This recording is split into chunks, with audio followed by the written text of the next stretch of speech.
Hi friends, எல்லோரும் எப்படி இருக்கீங்க? அப்பா ஊர்லேருந்து வந்துட்டாங்க. ஆனால் வந்தவுடனே நியூ இயர்க்கே கேக் வெட்டிக்கலாம், 2 வருஷம் இந்த மாதிரி வெட்டிக்கலாம் அப்படின்னு சொல்லிட்டாங்க.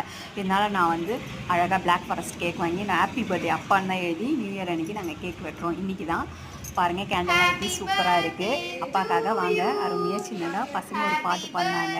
எப்பவும் போல் ஹாப்பி பர்த்டே சாங் தான். சரி, அவங்களோட சேர்ந்து நானும் பாட்டு பாடி மகிழ்ச்சி அப்பாவோட பர்த்டேவை சந்தோஷமாக கொண்டாடியாச்சு.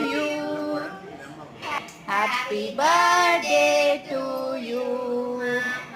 Happy birthday to my daddy. அம்மா அப்பாவுக்கு ஊட்டுறாங்க, அப்பா அம்மாவுக்கு ஊட்டுறாங்க. என்ன ஒரு அருமையான தருணம் பாருங்கள். அங்கே ஒரு குட்டி எனக்கு கொஞ்சம் கொடுங்க அப்படின்னு கேட்குது. கேக்கு ஊட்டியாச்சு. அதுக்கப்புறமா அப்பா எல்லாருக்கும் எப்போவுமே கேக்கு வெட்டினதுக்கப்புறம் ஆசீர்வாதம் பண்ணுவாங்க. அதுதான் பண்ணிகிட்ருக்காங்க. எல்லாருக்கும் பிளெஸ்ஸிங் வாங்கிட்டு அவங்கவுங்க வீட்டுக்கு கேக் எடுத்துக்கிட்டு போயிட்டாங்க. பாய்.